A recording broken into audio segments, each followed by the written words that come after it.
আসসালামু আলাইকুম সবাইকে। কি অবস্থা সবার? আশা করি সবাই খুবই খুবই খুবই ভালো আছো। তোমাদের সাকিব ভাইয়া আবারও তোমাদের সাথে আছি। ওয়ান শট কেমিস্ট্রির আজকে পরিমাণগত রসায়নের এমসিকিউগুলো পড়বো এবং পরিমাণগত রসায়নের যত ধরনের এমসিকিউ আছে সবগুলো শেষ করবো ইনশাল্লাহ। এই ক্লাসটা করলে তুমি যে কোনো বোর্ডে এমসিকিউ পুরোপুরি অ্যান্সার করে আসতে পারবে এবং সবগুলা টপিক এবং সবগুলা টেকনিক তোমাকে ভালোভাবে ফলো করতে হবে। সো দেরি না করে আমরা চলে যাই আমাদের কন্টেন্টে। প্রথমটা একদম জ্ঞানমূলক একটা প্রশ্ন। চট্টগ্রাম বোর্ড 15-তে আসছে, এসএটিপি গ্যাসের মোলার আয়তন কত? সো এসএটিপিতে গ্যাসের মোলার আয়তন আমরা জানি 24.789 লিটার। এসটিপিতে কত ভাইয়া? এসটিপিতে হচ্ছে 22.4 লিটার। সো আমরা এসএটিপিতে যদি তাপমাত্রা আসে, তাপমাত্রা কত এসএটিপিতে? কক্ষ তাপমাত্রা বলি বা 25 ডিগ্রি সেলসিয়াস বা 298 কেলভিন, এই জিনিসগুলো একটু মাথায় রাখবা। এসটিপি আমরা বলি 0 ডিগ্রি সেলসিয়াস বা 273 কেলভিন। সো এই ইনফোগুলো একটু মাথায় রাখবা, কিন্তু এই চ্যাপ্টারের জন্য এই বেসিকটা অনেক বেশি ইম্পর্ট্যান্ট। পরেরটা যদি যাই, এসটিপিতে 1 মোল সালফার ডাইঅক্সাইড গ্যাসের আয়তন কত? দেখো এসটিপিতে 1 মোল, সো 1 মোল যে কোনো গ্যাস বলুক, এই সালফার ডাইঅক্সাইড গ্যাসটা দিয়ে তোমাকে কনফিউজড করবে। যে কোনো গ্যাস বলুক, কার্বন ডাইঅক্সাইড বলুক, তারপর হচ্ছে অ্যামোনিয়া গ্যাস বলুক, যে গ্যাসই বলুক না কেন 1 মোল যদি বলে তাহলে মনে রাখবা 22.4 লিটার। সো অপশনে 22.4 লিটার নাই, আমরা জানি 1 লিটার সমান সমান 1 ডেসিমিটার কিউব। এই জিনিসটা একটু মাথায় রাখবা তোমরা। সো 22.4 ডেসিমিটার কিউব বা ডিএম কিউব আমরা বলি। পরের প্রশ্নে যদি যাই, প্রমাণ অবস্থায়, প্রমাণ অবস্থা মানে কি? আদর্শ অবস্থা বা এসটিপি বলি আমরা, এসটিপি বা 0 ডিগ্রি সেলসিয়াস তাপমাত্রায় 10 লিটার মিথেন গ্যাসে অণুর সংখ্যা কত? সো আমরা একটা সূত্র জানি, সূত্রটা হচ্ছে n = মোল সংখ্যা n = W/m, আবার মোল সংখ্যা n = আমরা জানি x/na। x হচ্ছে অণুর সংখ্যা, na হচ্ছে অ্যাভোগাড্রোর সংখ্যা। তারপরে আমরা জানি VSTP ডিভাইডেড বাই 22.4 লিটার, আবার VSATP divided by 24.789 litre, 24.789 litre.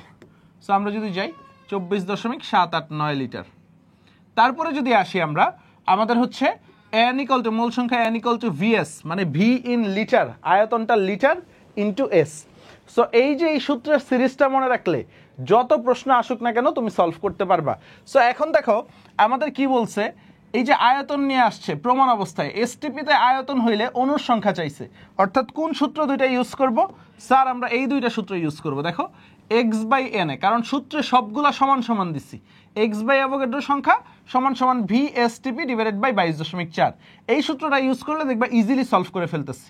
ওকে, এসটিপিতে আয়তন দেওয়া আছে, দেখো VSTPতে আয়তন দেওয়া আছে 10 লিটার। ওকে, সো এখন আসো আমাদের কি চাইছে? অণুর সংখ্যা চাইছে, অর্থাৎ x চাইছে আমার কাছে, x = ওয়াট। তাহলে x = আমি কি লিখতে পারি? VSTP ডিভাইডেড বাই 22.4 ইন্টু অ্যাভোগাড্রোর সংখ্যা। সো এইখান থেকে আমি যদি ভ্যালুগুলো বসাই দিই, এসটিপিতে আয়তন 10, অ্যাভোগাড্রোর সংখ্যা কত? 6.02 ইন্টু 10⁻23 ডিভাইডেড বাই 22.4। ক্যালকুলেশনে ফালাই, আমরা যদি ক্যালকুলেশন করি দেখো কি আসবে, 10 ইন্টু 6.02 x⁻23 ডিভাইডেড বাই 22.4। তাহলে আমি কি লিখতে পারি? 2.6875 ইন্টু 10⁻23। দেখো 2 পয়েন্ট আছে, 2.689 আছে।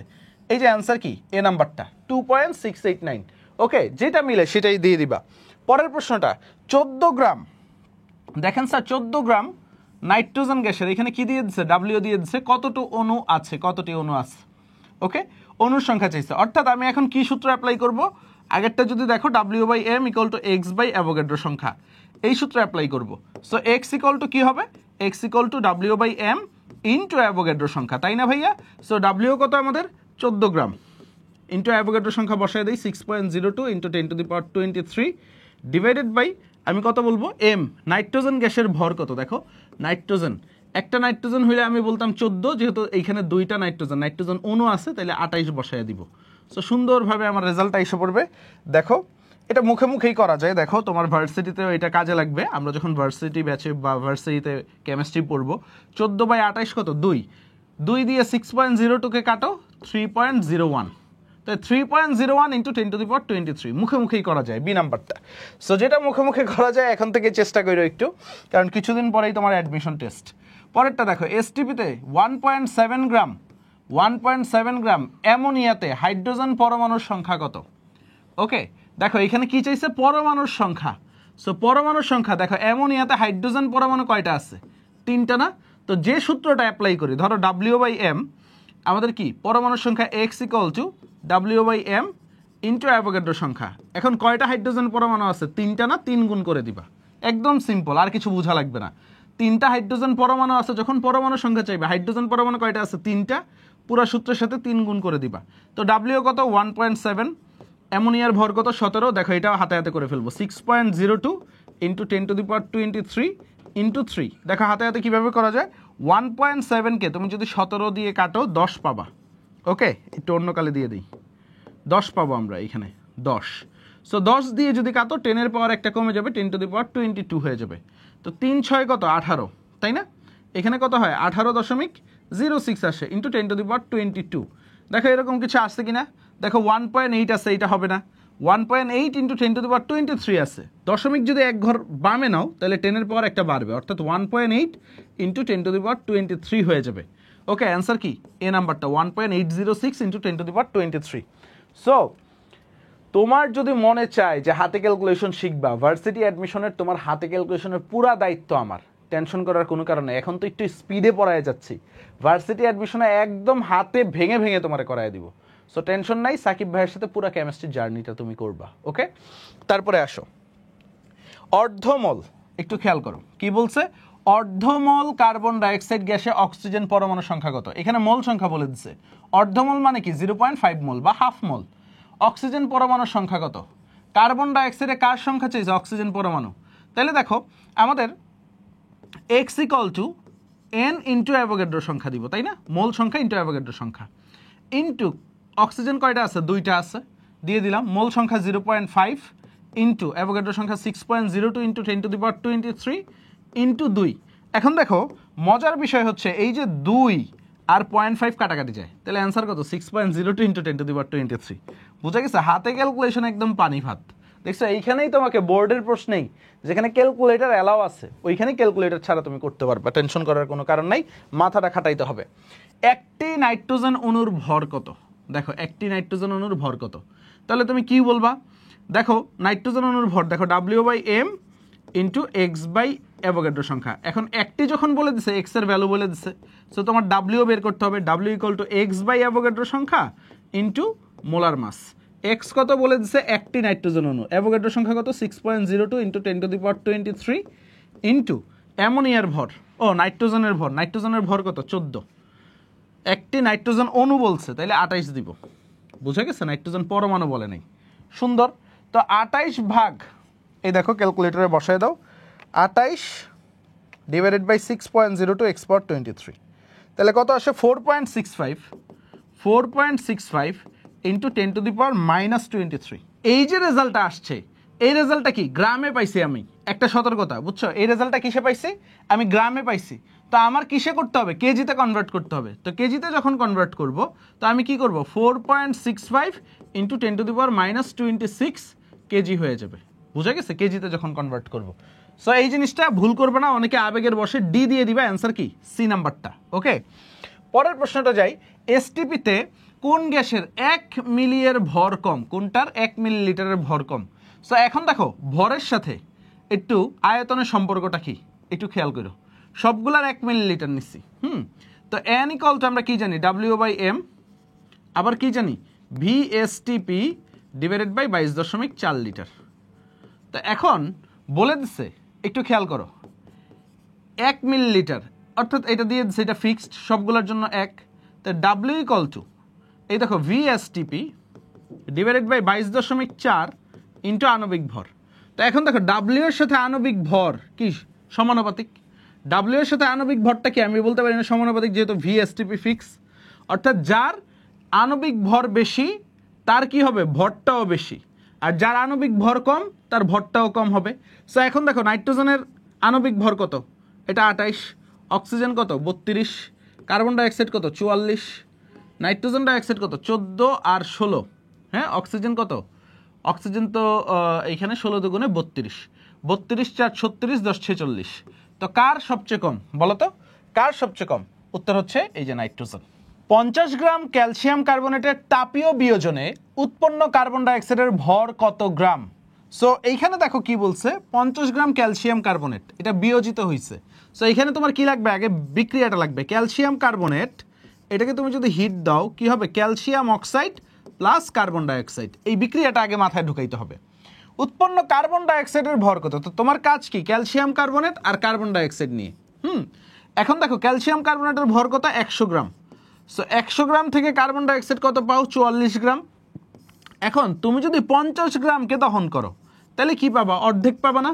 100 গ্রামকে যদি 44 গ্রাম পাও, 50 গ্রাম থেকে কি পাবা, 22 গ্রাম। ঐকিক নিয়ম করে এসে পড়ছে অ্যান্সার কি, বি নাম্বারটা। আরও ভেরিয়েন্ট দেখি আমরা।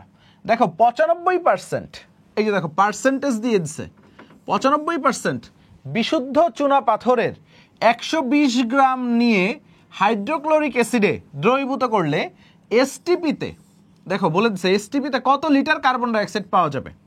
এখন দেখো ক্যালসিয়াম কার্বনেট মিন্স কি, চুনা পাথর। এখন 95% ক্যালসিয়াম কার্বনেট মানে কি, বুঝতে পারছো? সো 95% মানে কি, 100 গ্রামে থাকে 95 গ্রাম, বুঝা গেছে? এই জিনিসটা একটু মাথায় রাখো। 100 গ্রাম চুনা পাথরে, কোথায়, চুনা পাথরে থাকে 95 গ্রাম ক্যালসিয়াম কার্বনেট, বুঝা গেছে? এখন দেখো চুনা পাথরের 120 গ্রাম নিয়ে, তাহলে 120 গ্রাম চুনা পাথরে কতটুক থাকে, 120 গ্রামে থাকে 95 ইন্টু 120 ডিভাইডেড বাই 100, এত গ্রাম ক্যালসিয়াম কার্বনেট। তাহলে ক্যালসিয়াম কার্বনেট কতটুকু ইউজ করছি আমরা পেয়ে যাব, তো 95 ইন্টু 120 ডিভাইডেড বাই 100, তাহলে আমি কত পাই, 114 গ্রাম। 114 গ্রাম ক্যালসিয়াম কার্বনেট, এইটা আগে আইডেন্টিফাই করতে হয়। ক্যালসিয়াম কার্বনেটকে কি করছে, হাইড্রোক্লোরিক অ্যাসিডে মিশাইছে, তাহলে কি পাবো, calcium chloride plus carbon dioxide plus পানি, বুঝা গেছেন স্যার? এখন তুমি একটু সমতাকরণ করে ফেলবা। দেখো এখানে ক্লোরিন কয়টা, 2টা, সো 2টা দিয়ে দিলাম ক্লোরিন, বুঝা গেছে? হাইড্রোজেনও 2টা হয়ে গেছে, অক্সিজেন 3টা, দেখো অক্সিজেন 2 আর 1 3, কার্বন 1টা, ক্যালসিয়াম 1টা, সব ব্যালেন্স হয়ে গেছে। সমতাকরণটা ইম্পর্টেন্ট। এইখানে যদি সমতাকরণ না করো তাইলে কিন্তু তুমি ধরা খাবা। এখন বলছে কত লিটার কার্বন ডাইঅক্সাইড পাওয়া যাবে, তাহলে দেখো 100 গ্রাম থেকে আমি কত পাই, 1 মোল কার্বন ডাইঅক্সাইড কত, 22.4 লিটার। তাহলে 114 গ্রাম ক্যালসিয়াম কার্বনেট থেকে, বুঝছেন স্যার? তাহলে কতটুক পাই, 22.4 into 114 divided by 100, okay? So এত লিটার। সো ক্যালকুলেশন করলে যা আসে তাই, দেখো 22.4 ইন্টু 114 ডিভাইডেড বাই 100, তাহলে আমি কি পাই, আমি পাই হচ্ছে 25.54 লিটার বা 25.55 লিটার। এই যে অ্যান্সার কি, ডি নাম্বারটা। সো তোমরা একটু করবা, দিনাজপুর বোর্ড মাঝে মাঝে কিন্তু এরকম একটু বড় অঙ্ক দিয়ে দিবে, এগুলো সচরাচর গতে দেয়। সো ভয় পাওয়ার কিছু নাই। তারপর দেখো পটাশিয়াম ক্লোরেট, কত গ্রাম পটাশিয়াম ক্লোরেটকে উত্তপ্ত করলে প্রমাণ অবস্থায় মানে এসটিপিতে 20 লিটার অক্সিজেন পাওয়া যায়। সো পটাশিয়াম ক্লোরেটকে KClO3 এটাকে উত্তপ্ত করলে আমরা কি পাই, পটাশিয়াম ক্লোরাইড প্লাস অক্সিজেন।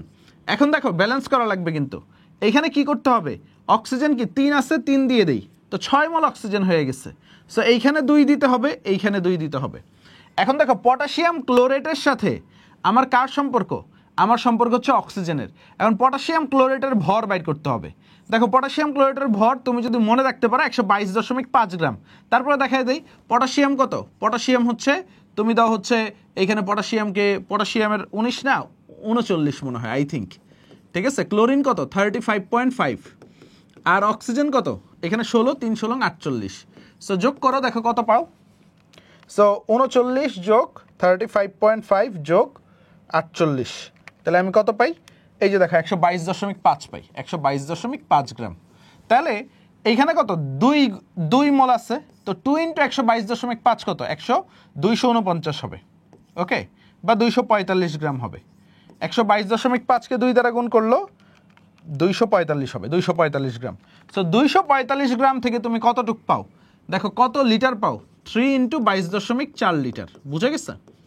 এখন তোমাকে বলছে যে 20 লিটার পাওয়ার জন্য, তো এটা আমি একটু রিভার্স করে দিই, 3 ইন্টু 22.4 লিটার অক্সিজেন পাই 245 গ্রাম থেকে, ওকে? তাহলে আমি 20 লিটার কতটুক থেকে পাবো, তাই না? তাহলে আমি কি করবো, এটা ভাগ হয়ে যাবে, দেখো 245 ডিভাইডেড বাই 3 ইন্টু 22.4 ইন্টু ঐকিক নিয়ম করলে আর কি সরি 20 যাবে, উপরে 20 যাবে। সো এটাই তো হবে। সো আমি ক্যালকুলেশন করি, তাহলে কত লিটার পেয়ে যাবো? 245 ইন্টু 20 ডিভাইডেড বাই 3 ইন্টু 22.4, তাহলে কত আসে ভাইয়া? 72.91 বা 92, 72.929। অ্যান্সার কি? ডি নাম্বারটা। এই যে 72.98 আছে, অ্যান্সারটা ডি নাম্বারটা দিয়ে দিচ্ছে। পরেরটা দেখো, কোনটি সেমিমোলার দ্রবণ? সেমিমোলার মানে কি? এই যে 0.5 মোলার। তারপর দেখো এই যে 0.1 মোলার, এটাকে কি বলি? ডেসিমোলার। বুঝে গেছে? এটাকে কি বলি আমরা? ডেসিমোলার। 0.01 কি? এটা হচ্ছে সেন্টিমোলার। বুঝে গেছে? এটা কি? সেন্টিমোলার। আর এই যে 1 মোলার, এটাকে আমরা কি বলি? 1 মোলার বা মোলার দ্রবণ। বুঝে গেছে? সো এই যে ইনফোগুলো একটু মাথায় রাখবা। পরেরটা দেখো, কোনটি প্রমাণ দ্রবণ? প্রমাণ দ্রবণ কাকে বলি? যে দ্রবণের ঘনমাত্রাটা আমরা জানি সেটাকে প্রমাণ দ্রবণ, মানে যে দ্রবণের ঘনমাত্রাটা তোমাকে প্রশ্নে দেওয়া থাকবে। সো এখানে কোনটা দেওয়া আছে দেখো, এই যে ঘনমাত্রা দেখো, এই যে মোলারিটিতে একটা দেওয়া আছে, দ্যাট মিনস কি এটা হচ্ছে প্রমাণ দ্রবণ। এটা কি? প্রমাণ দ্রবণ। পরেরটা যদি দেখি, 50 ml 0.5 মোলার সোডিয়াম হাইড্রোক্সাইড দ্রবণকে কি ডেসিমোলার দ্রবণে দেখো 0.1 মোলার দ্রবণে পরিণত করতে, এটা হচ্ছে ঘনমাত্রা লঘুকরণ। কত ml পানি যোগ করতে হবে? সো আমরা কি করি? V1S1 ইকুয়াল টু V2S2, মানে ঘনমাত্রাটা কমাইলে আমার আয়তনটা কত হবে সেটাকে বের করব, তারপর আমি বের করব কতটুকু এক্সট্রা অ্যাড করছি। সো V1 কত? 50 ml, S1 কত? 0.5 মোলার, V2 আমি বের করব, S2 কত? 0.1। তাহলে দেখো আমি কি পাই? V2টা ক্যালকুলেশন করলে 5×50 কত? 250, 250 ml। তা আমি কতটুকু অ্যাড করছি? 250 ml অ্যাড করছি না, আমি আগে থেকে তো ছিল 50 ml তো ছিল, নতুন আয়তন কত হয়েছে? 250 ml। তাহলে V2 minus V1। Okay sir, V2 minus V1, তাহলে কত হবে? 250 মাইনাস 50, অর্থাৎ 200 ml আমি এক্সট্রা অ্যাড করছি। কত? 200 ml। সো অনেকে কিন্তু এই সিম্পল জিনিসও ভুল করে ফেলো। সো এটা কিন্তু ভুল করা যাবে না, একদম সিম্পল বেসিক। সো এটা ভুল করা যাবে না। পরেরটা দেখো, 5%, কি বলছে?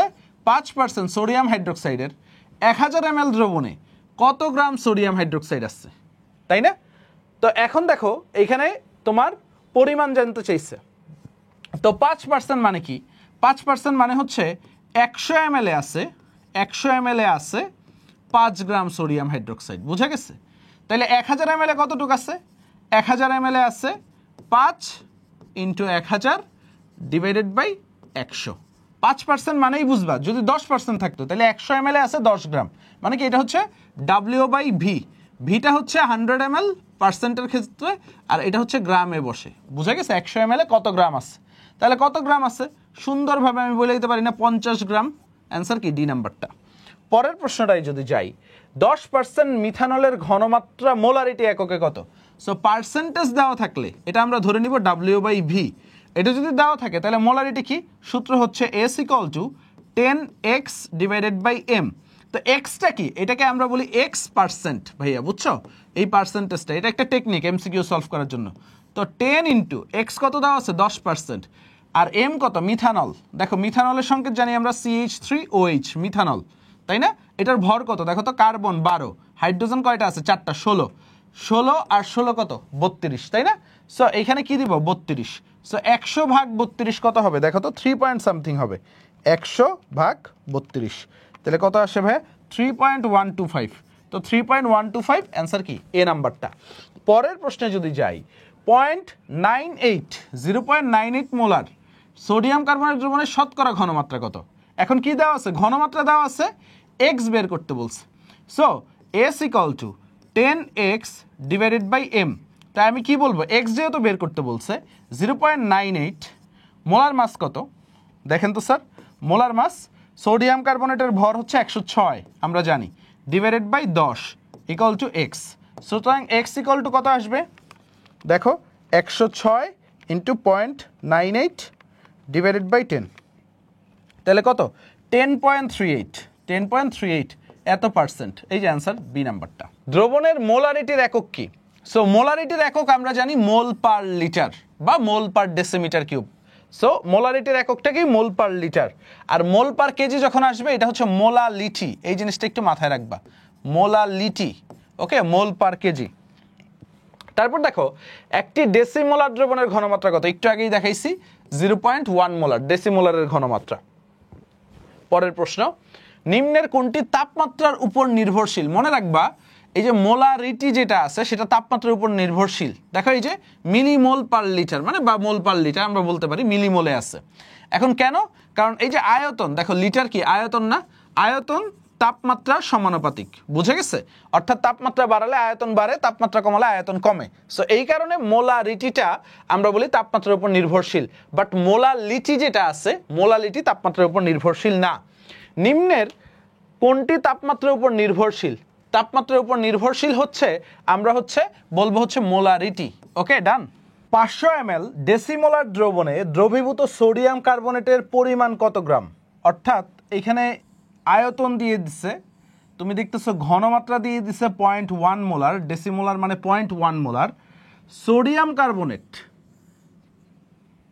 এর পরিমাণ কত গ্রাম? অর্থাৎ এখানে কি চাইছে? ডাব্লিউ চাইছে আমাদের, ডাব্লিউ। সো আমরা একটা সূত্র ক্লাস 10 থেকে পড়ে আসতেছি, W equal to SMV divided by 1000। মনে আছে সবার? এস কি? এস হচ্ছে ঘনমাত্রা, বলে দিচ্ছে 0.1 মোলার। মোলার মাস কত? সোডিয়াম কার্বনেট আমরা জানি 106। তারপরে আমরা যদি আয়তন দেই 500 মিলিলিটার, ওকে, 1000 দিয়ে ভাগ দিলাম। সো আমাদের রেজাল্টটা কত আসে দেখো। এইটাও তুমি হাতে হাতে করে ফেলতে পারবে। 500কে 1000 দিয়ে ভাগ দিলে 2, 2কে 106 দিয়ে ভাগ দিলে 53, 53 সাথে 0.1 গুণ করলে 5.3। দেখো অপশনে 5.3 আছে কিনা। বি নাম্বারটাই আমাদের রাইট আনসার, বুঝে গেছে? 5.3 গ্রাম। এভাবে সুন্দরভাবে তুমি কিন্তু হাতে ক্যালকুলেশন করে ফেলতে পারবা অ্যাডমিশনেও। তারপর দেখো one kind of similar type of প্রশ্ন, 250 ml সেন্টিমোলার। তো সেন্টিমোলার ডেসি সেন্টি, তাহলে কি 0.01 মোলার সেন্টিমোলার, বুঝে গেছে? সেন্টি আর সেমিতে কিন্তু প্যাচ লাগাবো না। 0.5 মোলার হচ্ছে সেমি মোলার, এই জিনিসটা একটু মাথায় রাখতে হবে কিন্তু, এটা কি সেমি মোলার। তো কত গ্রাম? এখানেও ডাব্লিউ চাইছে অক্সালিক অ্যাসিড। সো আমরা যদি দেখি অক্সালিক অ্যাসিড H2C2O4 ইন্টু 2 মোল পানি, তাই না? Oxalic acid. এখন আমরা যদি অক্সালিক অ্যাসিডের ভরটা বের করি, দেখো এখানে কি হবে? 18 দুগুণে 36, 2 38, তাই না? কার্বন কত?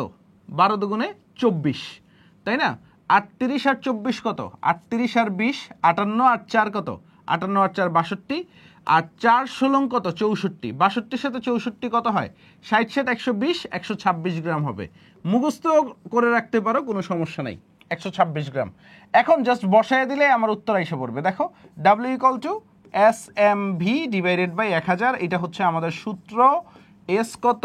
0.01, এম কত? 126 ইন্টু আয়তন কত? 250 ml, 250 ডিভাইডেড বাই 1000। সো এটাও ক্যালকুলেটরে করে ফেলি দ্রুত, এটা কিন্তু হাতে করা যায়। 250 4 দিয়ে কাটো, তারপর ভাগটাগ করলে আইসা পড়বে। সো আমি দেখি 1.26 ভাগ 4 কত আসে? দেখো তো 0.315 অপশনে আছে, অবশ্যই আছে বি নাম্বারটা 0.315। আমি তোমাদের সময় নষ্ট করলাম না। দেখো 0.315। পরের প্রশ্নটায় যদি দেখো 24.5 গ্রাম সালফিউরিক অ্যাসিড বিশিষ্ট 250 ml দ্রবণে আরও 250 ml পানি যোগ করলে ঘনমাত্রা কত? সো এখানে কি বলছে? 24.5 গ্রাম সালফিউরিক অ্যাসিড, ডাব্লিউ দিয়ে দিচ্ছে। 250 ml দ্রবণে আরও 250 ml পানি যোগ করছে, তাহলে আয়তন কত? 500 ml হয়ে গেছে না? 250 জায়গায় 250 যোগ করছে। তারপর পানি যোগ করলে ঘনমাত্রা কত? এস চাইছে। সো এস ইকুয়াল টু আমরা কি জানি বলো তো? W into 1000 divided by M V, তাই না? সো আমরা ডাব্লিউ কত? 24.5, আর সূত্রের 1000 দিয়ে দিলাম। আর এইখানে কি আছে? আণবিক ভর 98, ওকে, ইন্টু আয়তন কত? 500 ml। দেখো এইটাও হাতে হাতে করা যায়, এইগুলোই অ্যাডমিশনে আসে। 500 কাটলাম 1000 দিয়ে 2, 24.5, 98 দিয়ে কাটলে 4, 2/4 কত? হাফ, 0.5 অপশনে আছে 0.5। ইয়েস স্যার, 0.5 অপশনে আছে। দেখেন সি নাম্বার অপশনটা অ্যান্সার। পরের প্রশ্ন সুন্দর একটা ইয়া দিয়ে দিচ্ছে। এই ধরনের উদ্দীপক দেখলে আমাদের কেমন জানি মাথা ঘুরায়। সো মাথা ঘুরানোর কোনো কারণ নাই। উদ্দীপকের দ্রবণের মোলারিটি কত? কি চাইছে তোমার কাছে? মোলারিটি কত? সো ডাব্লিউ দিয়ে দিচ্ছে, আয়তন দিয়ে দিচ্ছে, তাই না? ঘনমাত্রা S equal to W into 1000 divided by M V, তাই না? তো ডাব্লিউ কত আমাদের? ডাব্লিউ হচ্ছে 1.89 গ্রাম, ওকে। 1000 দিয়ে দিলাম সূত্রের। নাইট্রিক অ্যাসিডের ভর কত দেখেন তো? নাইট্রোজেন কত? 14 আর 1 15, আর এখানে কত? 3 16 48। সো 48 আর 5 53 63, সো 63 দিয়ে দিলাম। তারপরে আয়তন কত? আয়তন 200 ml। সো ক্যালকুলেশন করলে কত আসে দেখি আমরা। 1.89 ইন্টু 1000 ডিভাইডেড বাই 63 ইন্টু 200, তাহলে কত আসে ভাইয়া? 0.15 আছে অপশনে। 0.15 অবশ্যই বি নাম্বারটা 0.15। সো ইজি কিন্তু। তারপর দেখো নিচের কোনটি W/W এর ক্ষেত্রে প্রযোজ্য? W/W কার ক্ষেত্রে প্রযোজ্য? মোলালিটি। আমরা মোলালিটির সংজ্ঞা কি জানি? 1 কেজি দ্রাবকে যত মোল দ্রব্য দ্রবীভূত থাকে, তাই না? 1 কেজি দ্রাবকে। সো W/W মোলালিটির ক্ষেত্রে প্রযোজ্য। দ্রবণের কোন এককটি তাপমাত্রার উপর নির্ভরশীল নয়? তাপমাত্রার উপর নির্ভরশীল আমরা একটু আগে পড়ছি মোলারিটি, বাট মোলালিটি, ঠিক আছে, মোল পার কেজি। দেখো মোল পার কেজি। সো ভর তো তাপমাত্রার উপর নির্ভরশীল নয়, আমরা একটু আগে দেখছি আয়তন তাপমাত্রার উপর নির্ভরশীল। কোনটি সেকেন্ডারি স্ট্যান্ডার্ড পদার্থ? দেখো প্রাইমারি স্ট্যান্ডার্ড পদার্থ আর সেকেন্ডারি স্ট্যান্ডার্ড পদার্থ। সো প্রাইমারি স্ট্যান্ডার্ড পদার্থ আমরা কিভাবে বের করি? যেখানে সি আছে, অর্থাৎ সি ওয়ার্ডটা আছে, সেটা হচ্ছে প্রাইমারি স্ট্যান্ডার্ড পদার্থ। এটা কি দীর্ঘদিন সংরক্ষণ করে রাখা যায়, আর এটা বাতাসের সংস্পর্শে নষ্ট হয় না। সেকেন্ডারি স্ট্যান্ডার্ড পদার্থ কি? যেগুলোতে সি নাই, এক্সেপ্ট HCl। HCl এ সি থাকা সত্ত্বেও এটা কি সেকেন্ডারি, তাই না? আর সেকেন্ডারি স্ট্যান্ডার্ড পদার্থ দীর্ঘদিন সংরক্ষণ করে রাখা যায় না, বাতাসের সংস্পর্শে এর ঘনমাত্রার পরিবর্তন হয়ে যায়। এই কয়েকটা ইনফরমেশন মাথায় ঢুকাইতে পারলেই তুমি এই যে সামনে কয়েকটা এক্সাম্পল করাবো সব হয়ে যাবে। দেখো এই যে কস্টিক সোডা, সোডিয়াম হাইড্রোক্সাইড, এটা কি সেকেন্ডারি স্ট্যান্ডার্ড পদার্থ। বাকি যা দেখো অক্সালিক অ্যাসিড H2C2O4, সি আছে না, ইন্টু 2 মোল পানি দাও, সি আছে। তারপর পটাশিয়াম ডাইক্রোমেট K2Cr2O7, দেখো সি আছে, তাই না? সোডিয়াম অক্সালেট Na2C2O4, এই দেখো সি আছে। সো যাদের ভিতরে সি আছে তারা কি প্রাইমারি স্ট্যান্ডার্ড পদার্থ। আর দেখো সোডিয়াম হাইড্রোক্সাইডে কোনো সি আছে? নাই, এটা সেকেন্ডারি স্ট্যান্ডার্ড পদার্থ। কোনটি প্রাইমারি স্ট্যান্ডার্ড পদার্থ? দেখো এই যে সি আছে, অ্যান্সার কি? মনে করো পটাশিয়াম ডাইক্রোমেট। আমি বলছিলাম HCl এ সি আছে, বাট এটা কি সেকেন্ডারি স্ট্যান্ডার্ড পদার্থ। পরের প্রশ্নটাই যাই। কোন দ্রবণটি দীর্ঘদিন সঠিকভাবে সংরক্ষণ করা যায়? দীর্ঘদিন সংরক্ষণ করা যায় মানে কি? প্রাইমারি স্ট্যান্ডার্ড পদার্থের কথা বলছে। এই দেখো পটাশিয়াম ডাইক্রোমেট, সি আছে। নিচের কোনটি প্রাইমারি স্ট্যান্ডার্ড পদার্থ? দেখো এই যে অক্সালিক অ্যাসিড, সি আছে, তাই না? পরেরটা দেখো বাতাসে অপরিবর্তিত থাকে মানে কি? প্রাইমারি স্ট্যান্ডার্ড পদার্থ। এই যে দেখো সি আছে, তাই না? Sodium oxalate. দেখো বাকি অপশনগুলো দেখো, sodium thiosulphate, sodium sulphate, potassium permanganate. Secondary standard পদার্থ কোনটা? যেটাই সি নাই, এই দেখো সোডিয়াম থায়োসালফেট, তাই না? Sodium thiosulphate. তারপরে দেখেন স্যার, নিচের কোন পদার্থের প্রমাণ দ্রবণের ঘনমাত্রা সময়ের সাথে পরিবর্তিত হয়? দ্যাট মিন্স কি সেকেন্ডারি স্ট্যান্ডার্ড পদার্থ। কি বলবো? Potassium permanganate. দেখো সি নাই। আশা করি এইখান থেকে যদি একটা প্রশ্ন আসে তুমি পারবা। এখন আসো পরের টাইপে যাই। 1 ppm বলতে কি বোঝায়? 1 ppm মানে হচ্ছে, একটু খেয়াল করো, 1 ppm মানে হচ্ছে 1 মিলিগ্রাম ডিভাইডেড বাই 1 লিটার, বা 1 মিলিগ্রাম পার লিটার আমরা বুঝি। বুঝতে পারছো? সো অ্যান্সারটা কি হবে? এই যে দেখো ডি নাম্বারটা। অনেকে আবেগের বসে ক নাম্বার দিয়ে দিবে, এটা কি milligram litre, milligram per litre. বুঝে গেছে? আর ppm এর সূত্রগুলো বলে দেই তোমাদের। ppm ধরো হচ্ছে SM ইন্টু 10 কিউব। বুঝে গেছে? অর্থাৎ ঘনমাত্রা বসাবা, আণবিক ভর বসাবা 10 কিউব। যদি পার্সেন্টেজ এককে থাকে x ইন্টু 10⁴। বুঝে গেছে? পার্সেন্টেজ এককে থাকলে। আরেকটা মনে রাখবা, এই যে W/V, ডাব্লিউটা মিলিগ্রাম এককে নিবা, আর আয়তনটা লিটার এককে নিবা। এইগুলা হচ্ছে ppm এককে ঘনমাত্রা তুমি যদি কনভার্ট করতে চাও। দেখো একটি পানির নমুনায় অক্সিজেনের ঘনমাত্রা দেওয়া আছে, এটা কি ঘনমাত্রা S দেওয়া আছে। ওকে, এখন বলছে ppm এককে মান কত? আমরা সূত্র কি জানি? SM ইন্টু 10 কিউব, তাই না? এটা তো সূত্র জানি, ppm এককে ঘনমাত্রা। Yes or not?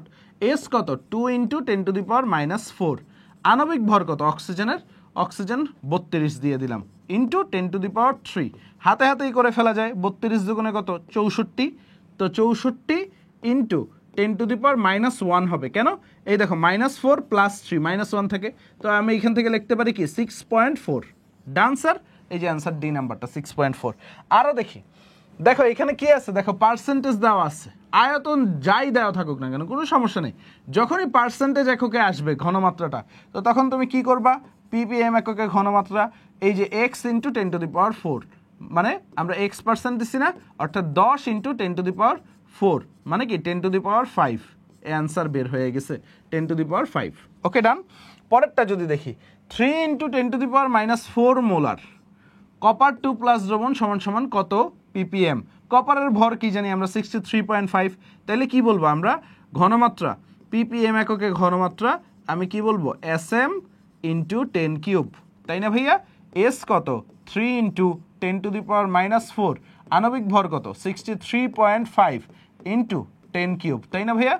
তো এখন দেখেন স্যার এটা কি আসবে আগের মতোই 10⁻⁻1 আর 63.5 রে আমরা কি করব 63কে 3 দ্বারা গুণ করলে কি হয় 300 180, 3 তিরিকা 9, আর এই যে 0.5 দিয়ে গুণ করলে 1.5, হ্যাঁ 190.5 আসবে, হ্যাঁ 190.5, তাইলে 19.05 আসবে না, 19.05 আছে অপশনে। অ্যান্সার কি ক নাম্বারটা, বুঝা গেছে। তুমি কিন্তু এইভাবেই সুন্দরভাবে হাতে হাতে করবা, আমি অ্যাডমিশনের সময় আরও ভাঙ্গা ভাঙ্গা বুঝাবো তোমাদের, টেনশন নাই। তারপর দেখো Fe2O3 এর অম্লত্ব কত। সো অম্লত্ব কীভাবে বের করি, এটা কয় মল অ্যাসিডের সাথে বিক্রিয়া করছে। তুমি যদি বিক্রিয়াটা লেখো অনেক লম্বা সময় লাগবে। আমি একটা টেকনিক শিখিয়ে দিই, এই যে এইখানে আছে 2, এইখানে আছে 3, 3 দুগুণে 6, গুণ করে দাও তাহলে অম্লত্ব পেয়ে যাবা। তুমি যদি সমতাকরণ করো তাও দেখবা 6 মল অ্যাসিডের সাথে HCl দিয়ে কইরো 6 মল অ্যাসিডের সাথে বিক্রিয়া করতেছে। ঠিক সেমভাবে এই যে অ্যালুমিনিয়ামের অম্লত্ব বের করতেছি তাই না, এটাও কি দেখো 3 দুগুণে 6, 6 মল অ্যাসিডের সাথেই বিক্রিয়া করবে তুমি যদি বিক্রিয়াটা করো। এটা টেকনিক, এমসিকিউ যতটা টেকনিকে সলভ করতে পারো। অক্সালিক অ্যাসিড এটা কিভাবে বের করবে, এটার ক্ষারকত্ব H2C2O4। মনে রাখবা অ্যাসিডের কি থাকে ক্ষারকত্ব আর বেইজের কি থাকে অম্লত্ব। তো এটা এই যে অ্যাসিডের ক্ষেত্রে হাইড্রোজেন কয়টা আছে এটা দিয়ে মেজার করে ফেলবা, হাইড্রোজেন 2টা না, এটার ক্ষারকত্ব 2। এগুলো হচ্ছে টেকনিক, বুঝা গেছে। পরেরটা দেখি মৃদু অ্যাসিড, আমরা এখন আইসা পড়ছি হচ্ছে নির্দেশক পার্টে। মৃদু অ্যাসিড এবং তীব্র ক্ষার, আমরা কি জানি মৃদু অ্যাসিডের সাথে তীব্র ক্ষারের প্রশমন বিক্রিয়ায় কি হয়, একটা ক্ষারীয় নির্দেশক যার পিএইচ রেঞ্জ হচ্ছে ক্ষারের রেঞ্জে, অর্থাৎ 8 থেকে 10। কার, ফেনফথেলিনের। মনে রাখবা ফেনফথেলিনের পিএইচ রেঞ্জ কত 8 থেকে 10-এর ভিতরে। মৃদু অ্যাসিড তীব্র ক্ষার মানে কি ক্ষারীয় প্রকৃতির মিশ্রণ হইলেই তুমি কি দিয়ে দিবা, ফেনফথেলিন দিয়ে দিবা। তোমার ক্যাটাগরির যে প্রশ্ন আসবে, দেখো অক্সালিক অ্যাসিড এটা কি দুর্বল অ্যাসিড না, দুর্বল অ্যাসিড। আর সোডিয়াম হাইড্রোক্সাইড কি তীব্র ক্ষার, বুঝা গেছে স্যার, এটা কি তীব্র ক্ষার। তো দুর্বল অ্যাসিড তীব্র ক্ষার কি করবা, মনে করো ফেনফথেলিন দিয়ে দিবা, কারণ কি এটা ক্ষারীয় প্রকৃতির হবে। ডান।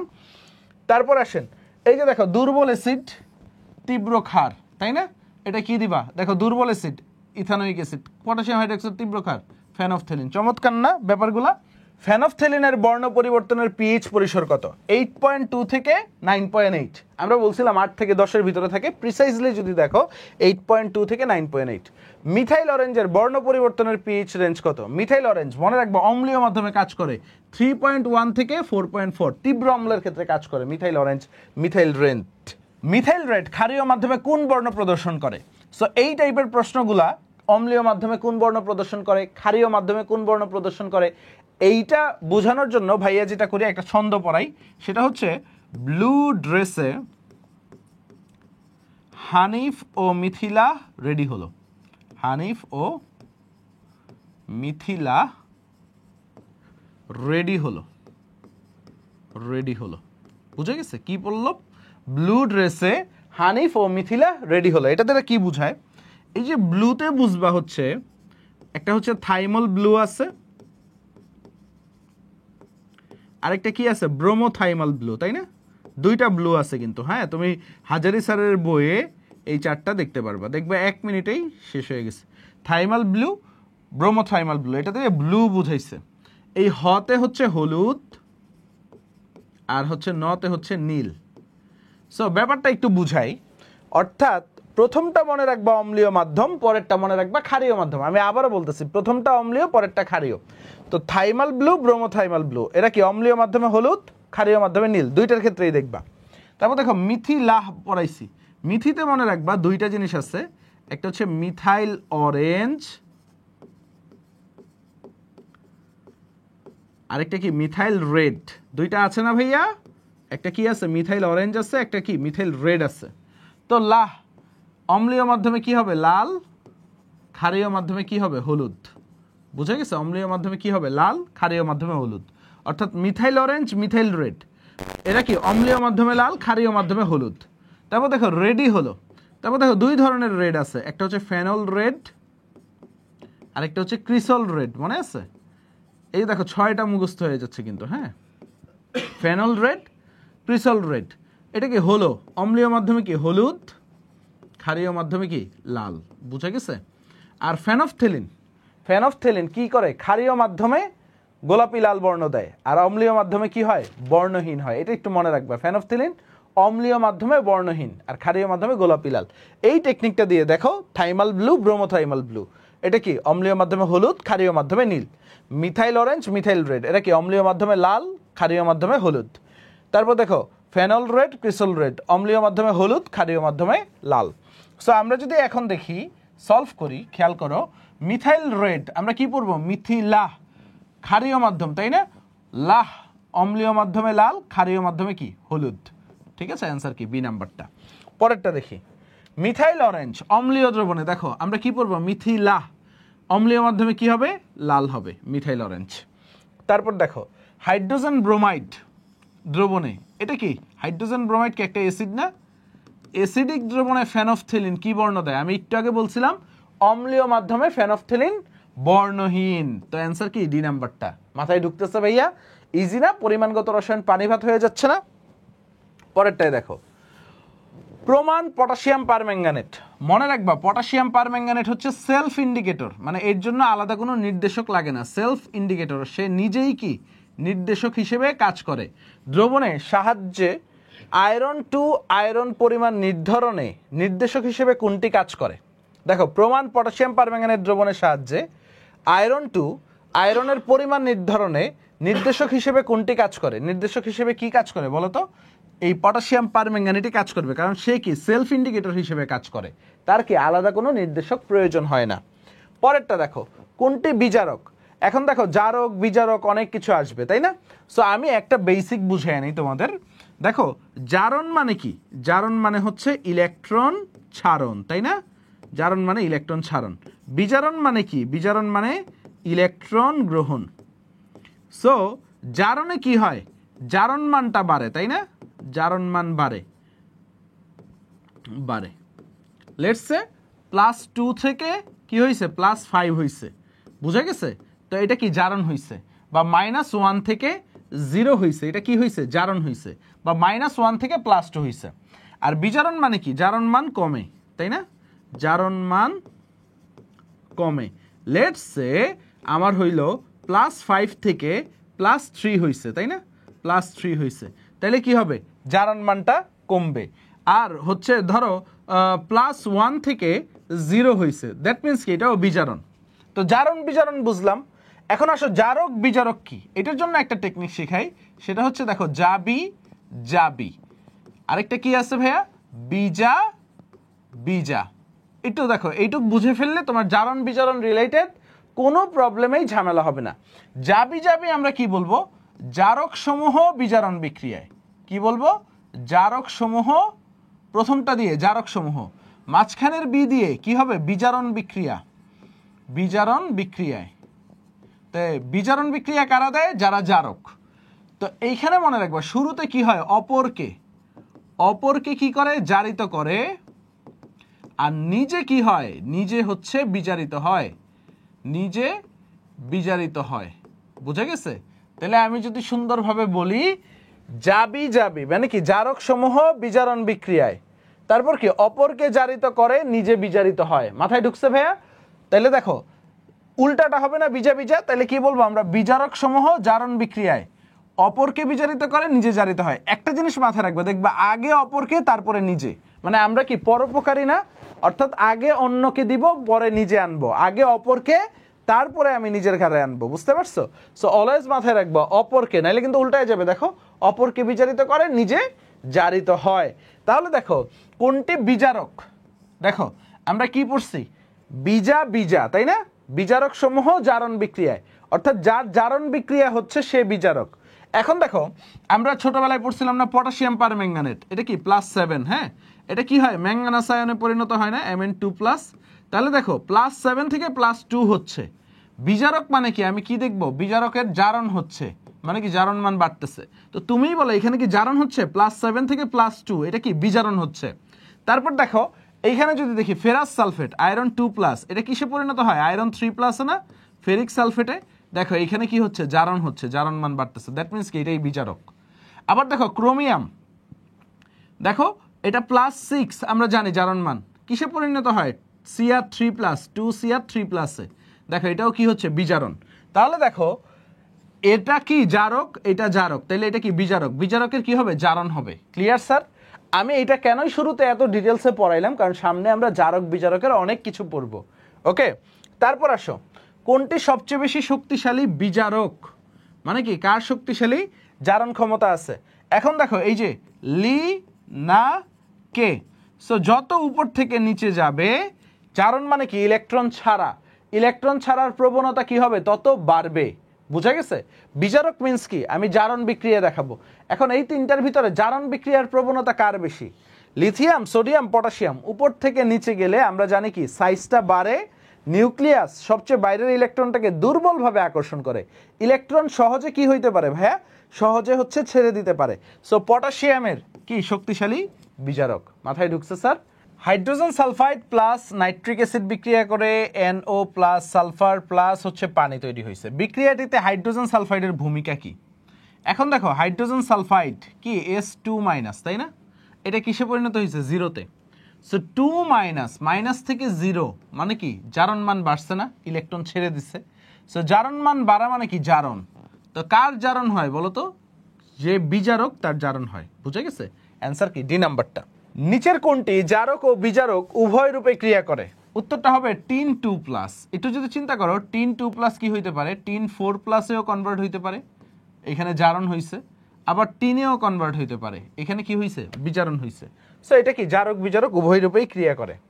তারপরে দেখো সোডিয়াম থায়োসালফেট প্লাস আয়োডিন উৎপাদ, এই বিক্রিয়ায় সোডিয়াম থায়োসালফেট কি হিসেবে কাজ করবে? আমরা যদি দেখি এটা হচ্ছে কি sodium tetrathionate Na2S4O6, tetrathionate plus আমাদের কি তৈরি হবে, সোডিয়াম আয়োডাইড তৈরি হবে, তাই না? এখন আমরা যদি দেখি স্যার, একটু যদি চিন্তা করো, এখানে সোডিয়াম থায়োসালফেট জারক, একটু দেখি সোডিয়াম থায়োসালফেটের সালফারের জারণ মান কত, +2 হবে, 3 × 6, 6 থেকে 2 বাদ দিলে 4, 4কে 2 দিয়ে ভাগ দিলে কত হয়, +2। আর সোডিয়াম টেট্রাথায়োনেটে কি হবে, 6 × 12 থেকে 2 বাদ দিচ্ছে 2.5 হবে, 2.5। জারণ মান বাড়তেছে, দ্যাট মিনস কি জারণ। জারণ হইলে সে কি হিসেবে কাজ করবে, বিজারক হিসেবে কাজ করবে। আয়োডিনের বিজারণ ঘটেছে, দেখো 0 থেকে -1 হয়েছে আয়োডিন, তাই না? তো অবশ্যই কি হয়েছে, ওর জারণ ঘটলে ওর তো বিজারণ ঘটবে, অ্যান্সার কি বি নাম্বারটা। ওকে, আর কিছুই দেখলাম না। পরেরটা দেখো, নিচের কোন বিক্রিয়াটিকে জারণ বিজারণ বিক্রিয়া হিসেবে গণ্য করা যেতে পারে? সো যেখানে জারণ মানের পরিবর্তন হবে সেটাকে জারণ বিজারণ বিক্রিয়া বলা যায়। দেখো এখানে কপার 2+, এটাও কিন্তু কপার 2+, কারণ এই যে অ্যামোনিয়া 0, আমরা জানি একটা যৌগের জারণ মান 0, তো কপারের জারণ মান এখানে 2+ই আসবে। তারপর দেখো এইখানেও আহামরি কোনো পরিবর্তন হয় নাই কিন্তু, কারণ এটা সন্নিবেশ বন্ধনে যুক্ত হয়েছে, সন্নিবেশ বিক্রিয়া। ক্যালসিয়াম 2+, এইখানেও ক্যালসিয়াম 2+, বাট এইখানে দেখো ক্লোরিন 0 আর এখানে ক্লোরিন -1, তাই না? 0 থেকে -1 হয়েছে, জারণ মানের একটা পরিবর্তন হয়েছে, তাই না? সো অ্যান্সার কি ডি নাম্বারটা। সো যে বিক্রিয়ায় আমি দেখব জারণ মানের পরিবর্তন হয়েছে সেটাকে বলবো জারণ বিজারণ বিক্রিয়া। নিচের কোনটি জারণ বিজারণ বিক্রিয়া? দেখেন স্যার, এখানে H+, বা আরো সুন্দর হয়ে দেখো এখানে সোডিয়াম প্লাস, এখানেও সোডিয়াম প্লাস, জারণ মান চেঞ্জ হয়নি। তারপর দেখো এখানে বেরিয়াম 2+, এখানেও বেরিয়াম 2+, জারণ মান চেঞ্জ হয়নি। এখানে জিঙ্ক 0, এখানে জিঙ্ক 2+, দেখছো জারণ মান চেঞ্জ হয়েছে কিন্তু। সো অ্যান্সার কি সি নাম্বারটা। এইখানে দেখো অ্যালুমিনিয়াম 3+, এখানেও অ্যালুমিনিয়াম 3+, জারণ মানের পরিবর্তন হয়নি। সো তুমি জাস্ট একটু চেক করবা কোন জায়গাটায় জারণ মানের পরিবর্তন হয়েছে। সো যেখানেই জারণ মানের পরিবর্তন হবে সেটাই কি জারণ বিজারণ বিক্রিয়া। তারপর দেখো tin chloride plus HgCl2, tin tetrachloride plus HgCl, বিক্রিয়াটি কোনটি জারিত হয়েছে? দেখো জারিত হয় এটা জিজ্ঞেস করছে, তাই না? সো আমার ছন্দটা লাগবে কিন্তু, জারক সমূহ বিজারণ বিক্রিয়ায় অপরকে জারিত করে, তো আমার অপরকে জারিত লাগবে না এবং নিজে বিজারিত হয়। আবার দেখো বিজারক সমূহ জারণ বিক্রিয়ায় অপরকে বিজারিত করে, নিজে জারিত হয়, তাই না? সো আমি একটু দেখি বিজারক সমূহ জারণ বিক্রিয়া। তো কার জারণ বিক্রিয়া হচ্ছে? যার জারণ বিক্রিয়া হয়েছে সে জারিত হবে, যার বিজারণ বিক্রিয়া হয়েছে সে বিজারিত হবে। এটা একটু মাথায় রাখো, যার জারণ হচ্ছে সে জারিত হবে, বুঝে গেছে? যার বিজারণ হচ্ছে সে নিজে বিজারিত হবে, বুঝে গেছে? জারণ জারিত, বিজারণ বিজারিত, এই জিনিসটা একটু মাথায় রাখবা। তাহলে দেখো টিন 2 প্লাস টিন 4 প্লাসে কনভার্ট হচ্ছে, তাই না? তো 2 প্লাস থেকে 4 প্লাস মানে কি জারণ, তাহলে টিন 2 প্লাস জারণ হচ্ছে, তার মানে কি এটা জারিত হচ্ছে টিন 2 প্লাসের। তারপর দেখো বিক্রিয়াটিতে জারিত হয়েছে কোনটি, দেখো এইখানে দেখো টিন 2 প্লাস টিন 4 প্লাসে কনভার্ট হয়েছে। দ্যাট মিনস কি জারণ কার ঘটছে? Tin chloride. অ্যান্সার কি? টিন ক্লোরাইড জারিত হয়েছে। ক্লিয়ার? পরেরটা দেখো বিক্রিয়াকালে অম্লীয় পটাশিয়াম পারম্যাঙ্গানেটের কেন্দ্রীয় পরমাণুতে কয়টি ইলেকট্রন গ্রহণ করে? ঠিক আছে, দেখো পটাশিয়াম পারম্যাঙ্গানেট আমরা জারণ মান কত জানি? +7। 4 দুগুণে 8 থেকে 1 বাদ দিই +7। এটা কিসেও কনভার্ট হয়? অম্লীয় মাধ্যমে Mn2 প্লাসে, তাই না?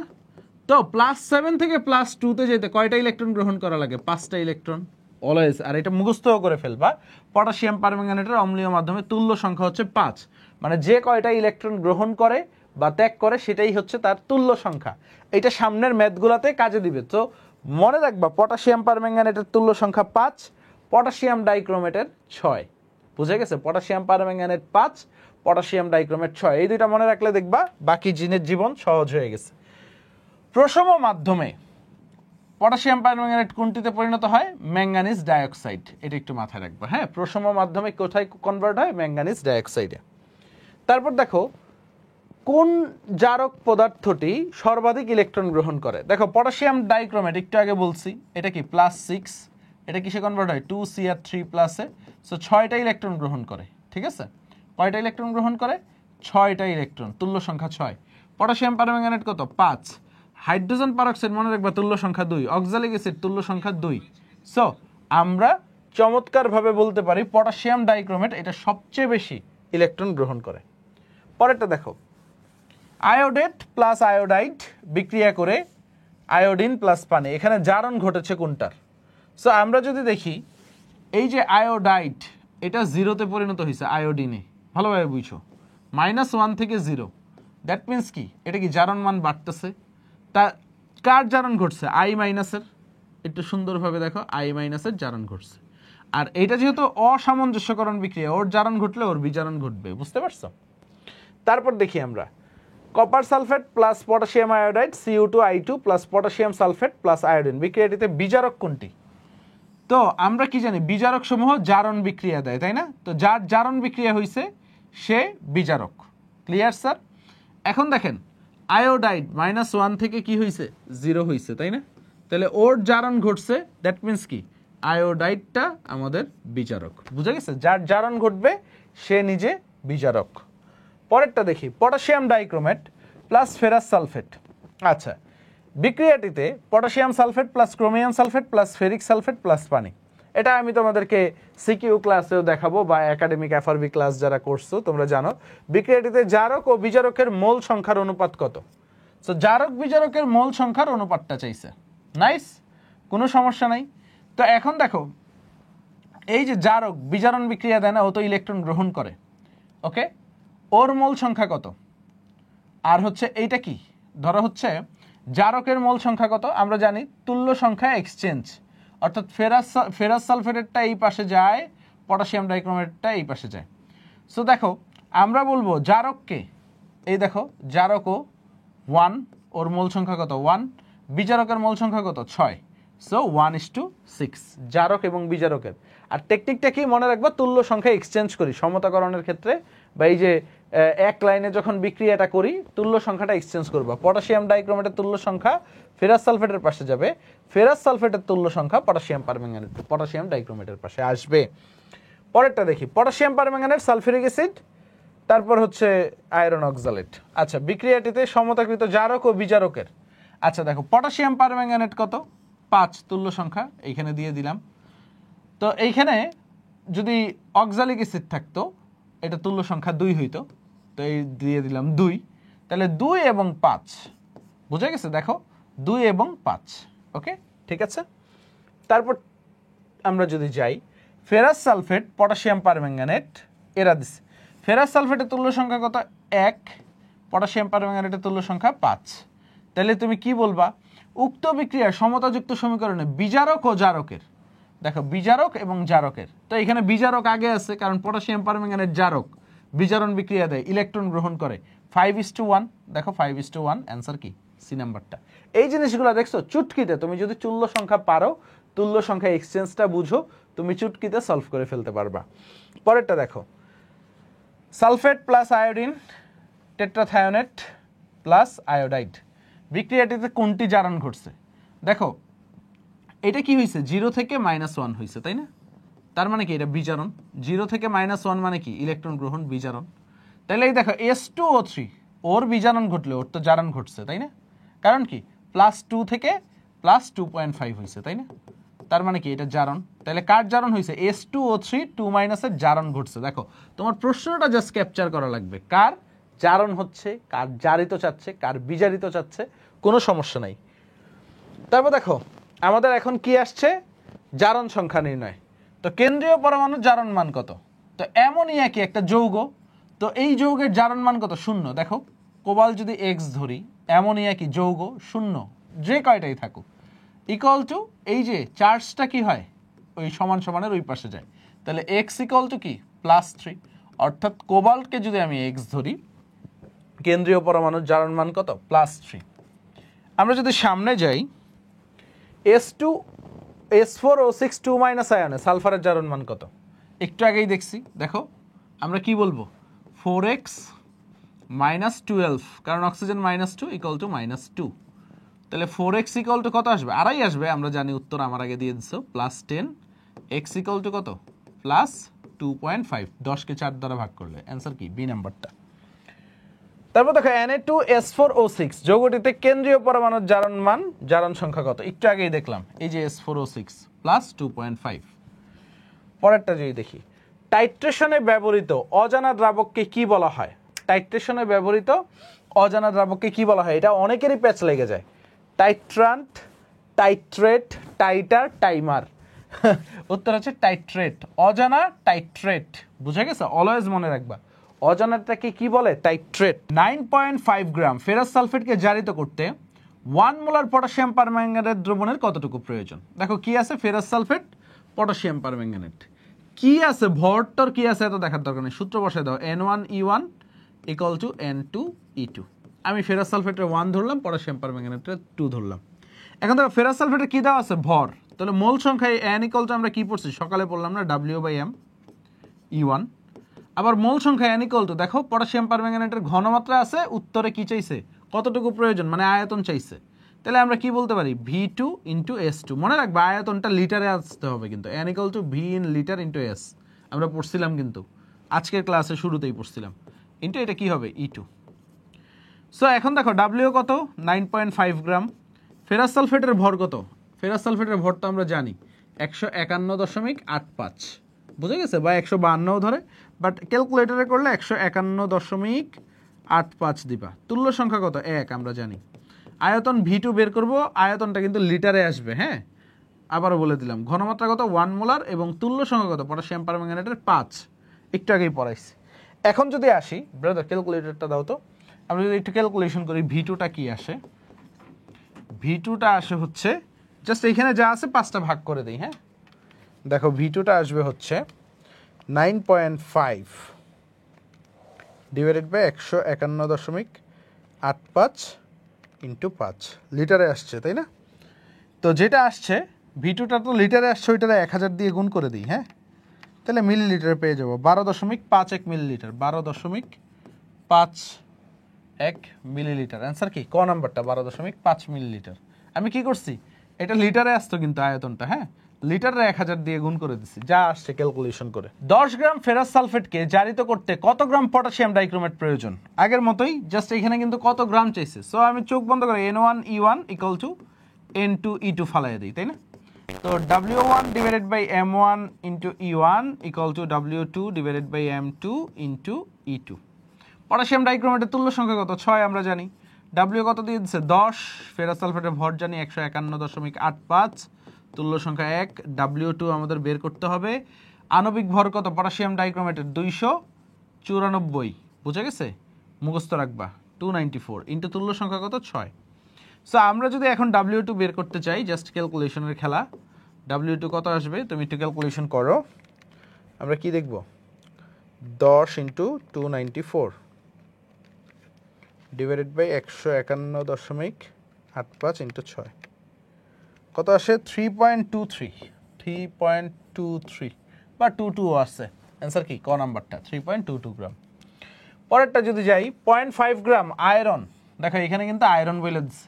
সো আয়রন বললে ফেরাস সালফেটে ভর দিতে পারবে না কিন্তু, হ্যাঁ। কত গ্রাম পটাশিয়াম পারম্যাঙ্গানেট প্রয়োজন, সেমভাবে N1E1 equal to N2E2। So আমরা যদি বলি W1 divided by M1E1 equal to W2 divided by M2E2। সূত্র সবই জানি, W1 কত 5 গ্রাম, আয়রনের ভর কত 55.85 বসায় দাও। ওকে, তুল্য সংখ্যা কত 1, W2 কত বের করতে হবে, M2 কত, পটাশিয়াম পারম্যাঙ্গানেটের ভর কত। সো পটাশিয়াম পারম্যাঙ্গানেটের ভর কত 158, বুঝে গেছে। সো এখন আমি যদি এখানে 158 বসায় দিই, তুল্য সংখ্যা কত 5। ওকে, এই ভরগুলো মনে রাখবা কিন্তু, হ্যাঁ, কয়েকটা ভর মনে রাখলে তোমার গেম ডান। সো W2 কত আসে 5 ইন্টু, আচ্ছা দুইটা 5 কাটাকাটি যায়, হ্যাঁ, তাহলে কি করবা 158 নিচে 55.85, তাহলে কত হয় ভাই 2.83। সো W2 কত আসে, W2 আসে হচ্ছে 2.83। সো এখানে অপশনে আসলে কারেক্ট অ্যান্সার নাই ওই বোর্ডে। সো দাগাইলে তুমি কাছাকাছি একটা দাগায়ও, বি নাম্বারটা দাগায়ও, বুঝছো, আর কোনো বাকিগুলো তো দূরে দূরে আছে। পরেরটা দেখো, A ইকুয়াল টু ECl, নিচের কোনটি সঠিক। অ্যান্সার হচ্ছে এ, শোষণাঙ্ক, এটা সঠিক, বুঝে গেছে, এটা হচ্ছে শোষণাঙ্ক। পরেরটা দেখো, মোলার শোষণ সহগ এর একক কোনটি, litre, mole inverse, centimetre inverse, একদম মনে রাখবে, এগুলা আমরা জানি। তারপর দেখো বিয়ার ল্যাম্বার্ট ল সূত্র মোলার দ্রবণের ক্ষেত্রে কোনটার ক্ষেত্রে অধিক প্রযোজ্য। অ্যান্সার হচ্ছে 0.01 মোলার দ্রবণের ক্ষেত্রে, ঘনমাত্রা দ্রবণের ক্ষেত্রে। AAS এর সাহায্যে কি নির্ণয় করা যায়, অ্যাটমিক অ্যাবজর্পশন স্পেকট্রোমেট্রি, কি নির্ণয় করা যায়, দ্রবণের ধাতু পরমাণুর পরিমাণটা নির্ণয় করা যায়। পরের প্রশ্ন, ক্রোমাটোগ্রাফির ক্ষেত্রে কোনটা সঠিক। ক্রোমাটোগ্রাফির ক্ষেত্রে কমপক্ষে একটা সচল দশা এবং একটা স্থির দশা থাকতে হবে, এটা সঠিক। পরের প্রশ্নে যদি যাই, HPLC-তে সচল মাধ্যম হিসেবে কি ব্যবহার করা হয়। হাই পারফরমেন্স লিকুইড ক্রোমাটোগ্রাফিতে সচল মাধ্যমে আমাদের কি ব্যবহার করা হয়, মিথানল এবং পানি। পরের প্রশ্ন, গ্যাস ক্রোমাটোগ্রাফিতে ব্যবহারযোগ্য বাহক গ্যাস কোনটা। বাহক গ্যাস ইজিলি মনে রাখবা নাইট্রোজেন, নাইট্রোজেন হচ্ছে গ্যাস ক্রোমাটোগ্রাফির বাহক গ্যাস। অ্যান্ড দ্যাটস অল, আমাদের পরিমাণগত রসায়নের ওয়ান শট MCQ কিন্তু ডান। আমরা কিন্তু নেক্সট ডে থেকে আমরা তড়িৎ রসায়নটাও দিব ওয়ান শট MCQ, বাট সিকিউতে মুভ করা দরকার আই থিঙ্ক, তাই না। আমরা নেক্সট ডে থেকে সিকিউতেই মুভ করব এবং যত সিকিউ দরকার তোমার সবগুলো সিকিউই কিন্তু গুছিয়ে দিব। আল্লাহ হাফেজ, সবাই ভালো থেকো, সুস্থ থেকো, সবার জন্য অনেক অনেক দোয়া এবং শুভকামনা। Tata, bye bye.